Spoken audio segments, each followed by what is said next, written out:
Welcome back to another edition of the Edge podcast. Publisher Brenden Slaughter here for BeaversEdge.com, joined by BeaversEdge writer and podcast co-host TJ Mathewson. TJ, welcome back to the pod, man.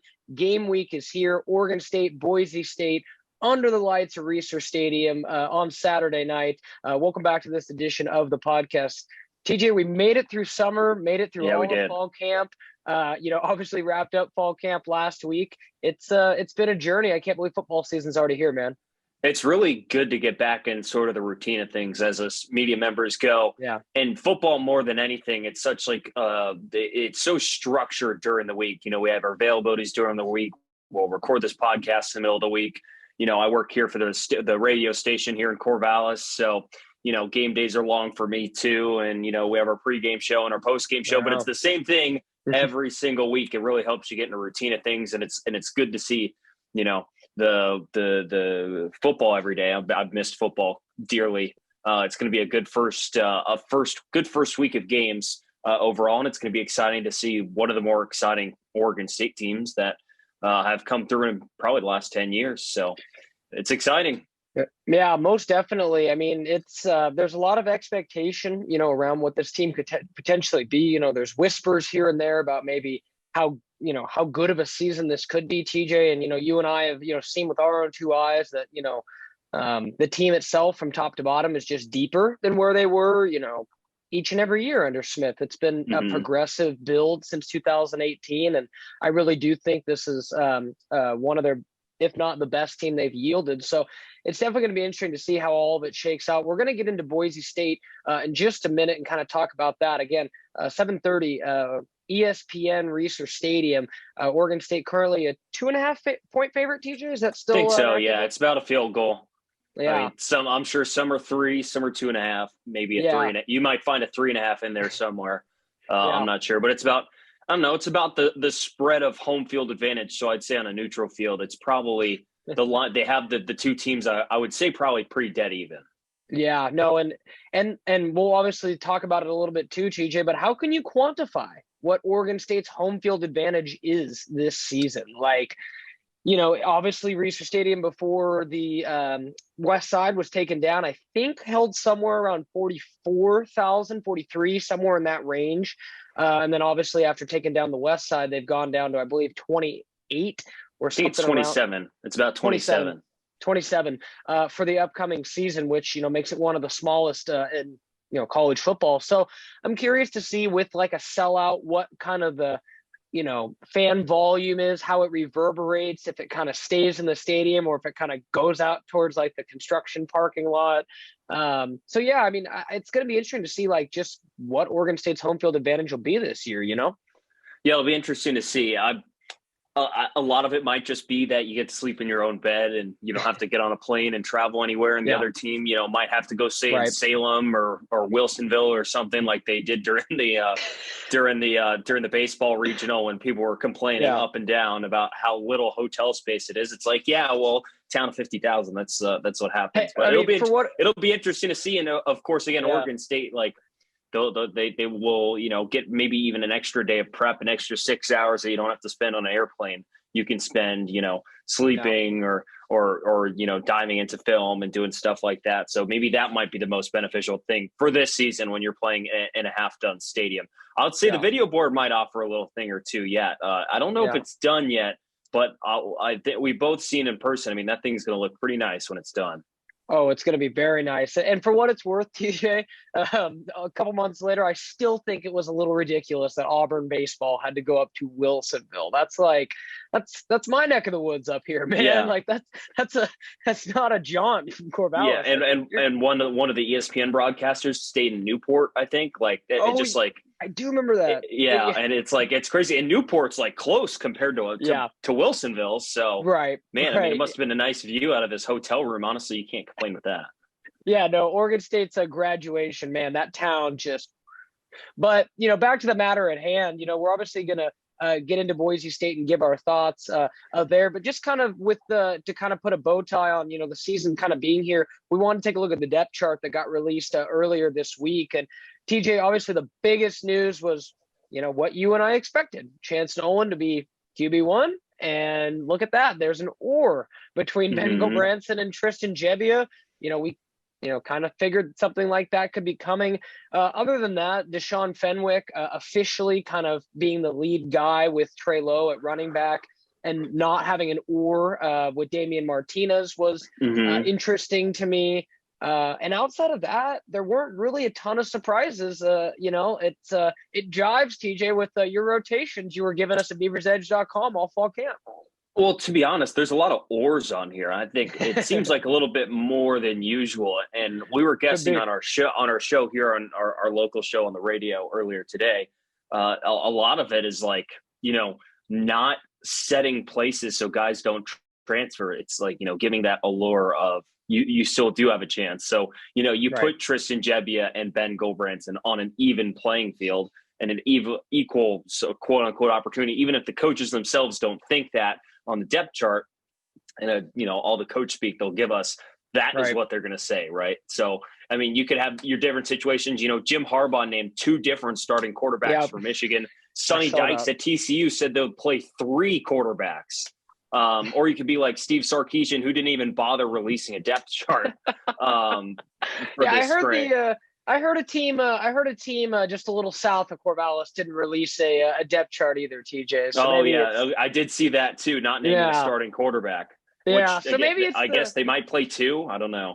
Maybe that's what the cool kids do these days is, not release the depth chart. For me, man, I was happy to see it. Like you and I were waiting to see Chance Nolan, and as QB1, you obviously went to, just about every practice, and, you and I kind of came to that conclusion together after the scrimmage of, this is the guy. And basically what we heard from Jonathan during his press conference, they kind of felt the same thing. Yeah, but a lot of the words we got while we were there, we're going to look at some film. We're going to pay close attention. Tristan did look really, really good today. But it's Master all like Chance run. Yeah, Chance is running with the first team all the time. And I thought the running back room was even more interesting.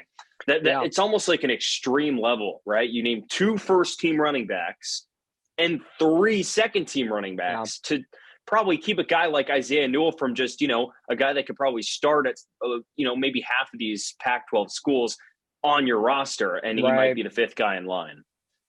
Yeah, I mean, that's obviously an extremely deep position. And, outside of Trey Lowe, who I think is unique amongst all those running backs and being able to kind of be that third down back, I think his usage is going to be relatively the same, as kind of last year. He's got that niche role, but I could really see, at particular times, and, we caught up with AJ Stewart, Oregon State running backs coach, this week, and talked to him for quite a while. And he was mentioning that, he could go with a hot hand one game. He mentioned that just because Fenwick and Trey Lowe were at the top doesn't mean they're, not as high on Damian Martinez as they were, or Jam Griffin, who, I know you were particularly impressed with some runs throughout fall camp, TJ. So I think that's just almost like an embarrassment of riches kind of at the position. And, there is something towards having kind of a lead guy, but I do think they'll have multiple options back there. Yeah, and another interesting point, Brenden, I don't know if you picked up on this, named 2 starting tight ends as well, Musgrave and Jake Overman.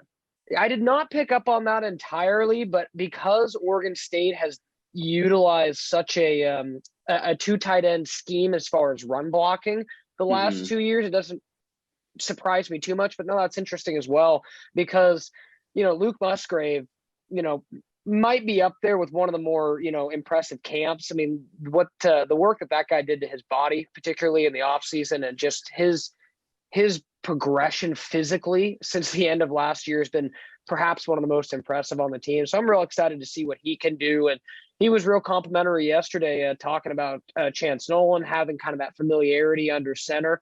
I think Oregon State's offense kind of shook out exactly like I expected it to for the most part. Any surprises on the defensive side for you, TJ? It seems like other than Alton Julian, who's not back to being a starter yet, and I think eventually will, not that I'm too surprised of, but it's great to see Isaac Hodgins potentially start. Well, penciled in to start, I should say.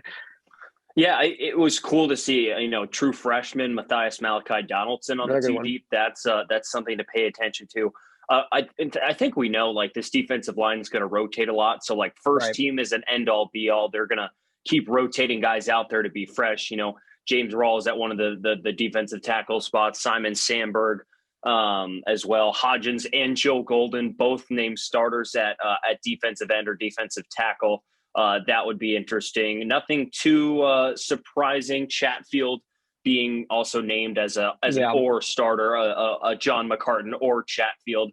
The secondary is probably the easiest to pick the 4 starters. I don't think they swapped one guy out the entire fall camp. I think it was the same 4 guys: Rajon Wright, Jaden Grant, Katano Ladapo, and Alex Austin running as the starting 4 back there in the secondary. It is cool to see Ryan Cooper and Ron Harge the third, 2 guys we saw really stand out during fall camp. They're both named as starting nickel corners. Again, more oars. So just interesting to see that. And yet, like you said, Alton Julian's still not 100% healthy. It doesn't seem like. So he is there listed on second on the 2 deep behind Katano Ladapo.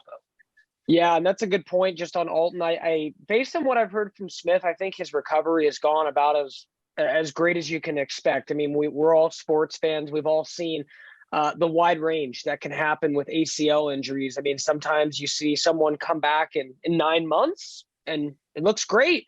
Sometimes you see players need to take closer to a year and a half to really come back and get that rhythm back. And you think Alton, I believe, had that injury.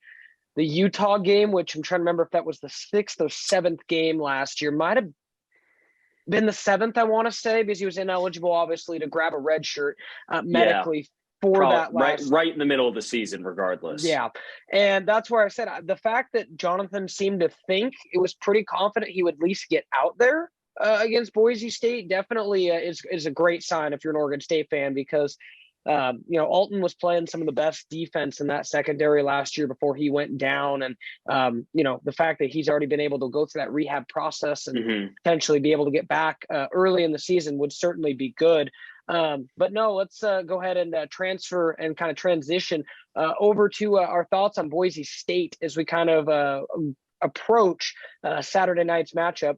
TJ, just kind of, we obviously don't have the time to dive into Boise State intensely, but I'm just kind of curious what your initial thoughts are of them. This is Oregon State's second straight Mountain West opponent that they've played, obviously falling to Utah State in the LA Bowl to close out last year.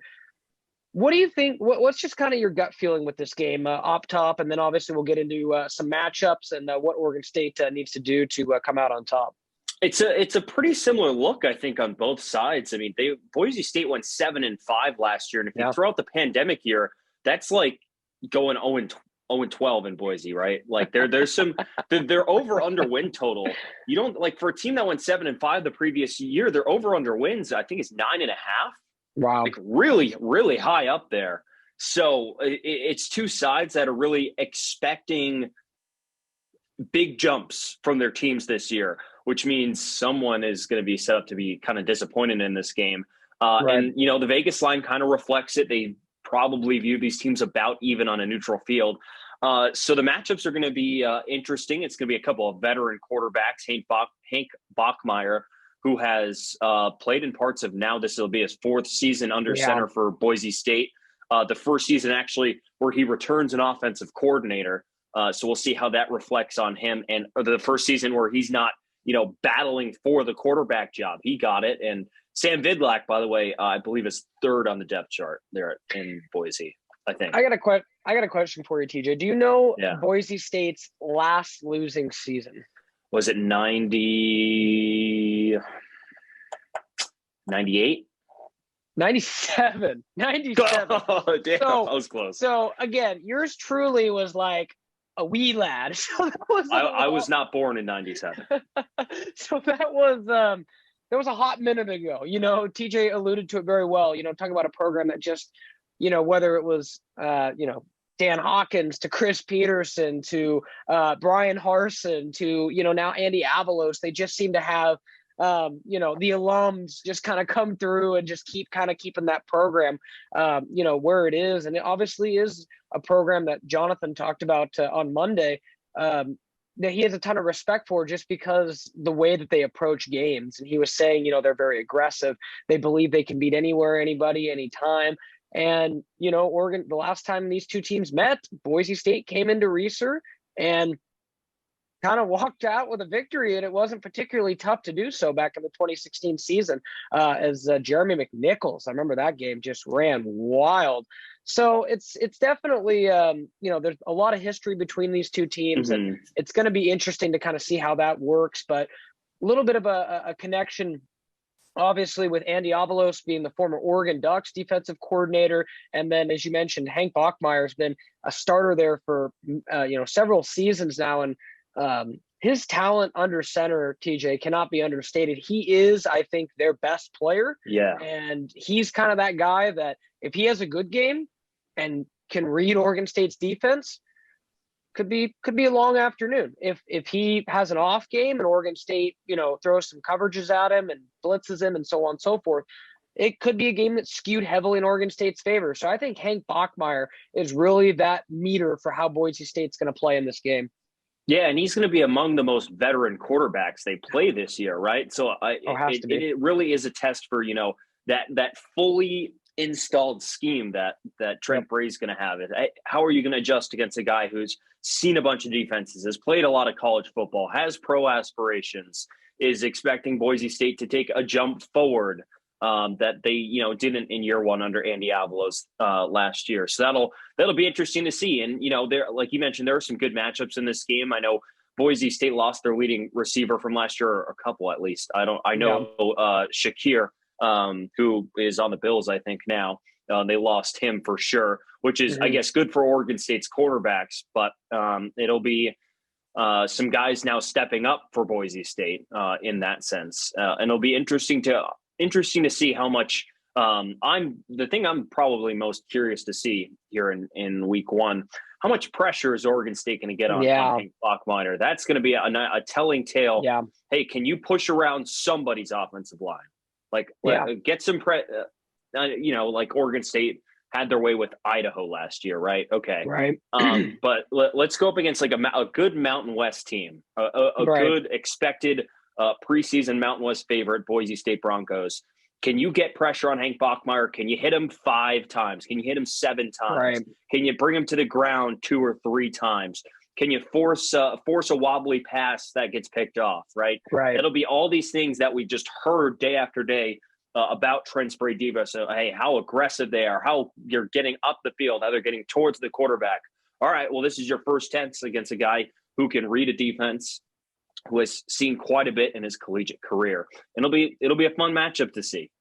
Oh, no, absolutely. I mean, you hit on some tremendous points there. And I think that is going to be the matchup to watch ultimately because, excuse me, not to say that Boise State's defense isn't good. I think they certainly can cause Oregon State problems. And they've got, Andy Avalos, who we all remember had a really good defense down there in Eugene. And, Oregon's defense fell off when he went to Boise State. I mean, that's just, it wasn't quite as good as it was. And I think his aggressive defense, can definitely cause the Beavers some issues, but just with Oregon State's offensive line that I think is very consistent and very stout. And then Chance Nolan having some mobility and all those running backs that they have and some, Luke Musgrave. I really do think Oregon State will be able to score. I think the question will be what you just mentioned is, can they stop Hank Bachmeier? Can they prove in week one, hey, we can go get stops? And not to, bring up last season, but you remember TJ last season, a Mountain West third string quarterback helped shred him in a bowl game. So, that's something that Oregon State has to have addressed. And like you said, I think the confidence that defense could see, TJ, if like maybe the second play of the game or third play of the game, they get a sack or, like you said, hit him or something like that. I think that belief factor will there. If Hank has, all day to sit back there and pick apart the Oregon State defense, it could, it could be a long evening. So I think that's going to be the matchup, really kind of key to watch. And I think we would both agree. I mean, the things we say that Oregon State needs to do to really take that step forward is A, Chance Nolan, and B, the defense. I mean, I think it's pretty clear, right? Because, all those other groups, performed well enough last year. but those two things I just mentioned, they've let the Beavers down at times. Now it's going to be interesting to see how Oregon State's offensive line matches up against Boise State. Will there be any drop off? It's kind of hard for us media, I guess, on the sidelines to tell during fall camp how good the offensive line is doing. I mean, we're not watching the film or anything, and don't have any stats. How many yards per carry are the running backs averaging and such? So that'll be interesting to see. I did just read a blurb that one of the news sites here at Boise believes this could be one of the best top to bottom defensive lines at Boise State in the last 10 years. So it'd be curious to see. It'd be interesting to see that matchup. How do they hold up against a Boise State talent level? No doubt. So we'll get into our predictions to wrap up the pod in just a few minutes, but TJ just kind of alluded to it there. We'll go ahead and continue on the notion. TJ, we'll start with you. What do you think Oregon State needs to do to come away with a win in this one? Like, what are the most important aspects for you as you kind of are previewing this game? Well, in true Oregon State fashion, they're going to need to run the football. They're going to need to, get some good push on that offensive line. That's step one, right? That's what Brian Lindgren and Jonathan Smith are going to do. They're going to control the rock on offense. But besides that, I want to see Chance Nolan hit some deep balls. I need to see them go down the field and connect. We know Chance can operate within the 10 to 15 yard range. But as we were watching through camp, every time they threw deep, it was overthrown, underthrown, batted away. And it just didn't seem like that timing was there. Right. Now, I don't know if they flipped the switch in a week and a half since we've last seen practice. But, to be successful in the Pac-12, you're going to need to be able to hit on some of those deep passes. And you have guys that are fast enough to get behind the defense. And you have this scheming that allows guys to get in open space and, run after the catch. But you're going to have to get the ball to them first. And that's how I want to see Chance Nolan take another step this year. And then on the defensive side, I could say takeaways, but I feel like takeaways is too obvious. I need to see pressure on the quarterback. Like I said, you maybe want to get 8 to 10 pressures on Hank Bachmeier. You're going to want to flush him out of the pocket. You're going to want to run him down, and you're going to want to sack him, say, 3 times. I mean, I think that might be the biggest indicator of success, and maybe that really next step for this Oregon State defense. Yeah, those are some great points, and some of mine are pretty similar. I think you kind of hit on the biggest one. With Chance Nolan, I think more than anything, Chance Nolan just needs to show us that he's grown from the end of last season. That's what I'm looking for in week. And I think it's a big key to this game for Oregon State is, we talked to him yesterday. He feels like he's become more comfortable in the system, become more comfortable as a quarterback, since the end of last year. And I want to see him walk out there and have some veteran type quarterback plays where he's able to elude the pressure and, turn a third down into a first down kind of a thing. So I want to see his leadership on display. And then kind of like you mentioned with the running backs, I want to see Oregon State's offensive line keep up the same level of standard of play that we've seen under a Jim Mahalchek offensive line. If you give Chance Nolan time to throw and you give room for those running backs to run, I really think Oregon State will be able to score in this one. So I think that's going to be a really key, important point as well. And then defensively, I think the secondary has to arrive. And not to say that, I don't think the defensive line and linebackers are important because they are, but I think Hank Bachmeier could throw the ball 40 plus times in this game.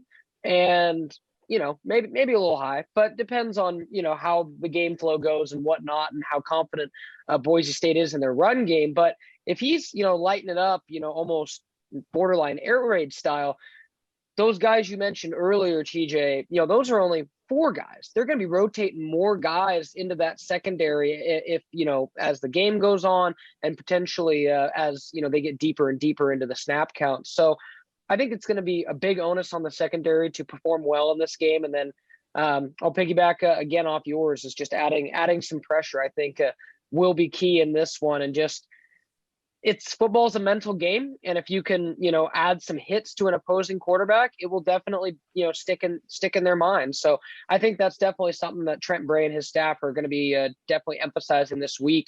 So to wrap it up and work on the prediction piece, TJ, we'll go ahead and start with you, my man. Where, what are you thinking for this game? And does Oregon State start off the year 1-0? Do you know what the total is? I know we went over the line. Do you remember what the total is?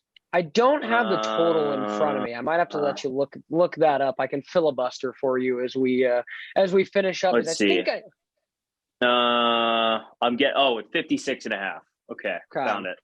So yeah, I'm gonna go right near this line. I'm gonna say probably Oregon State 31, Boise State 27.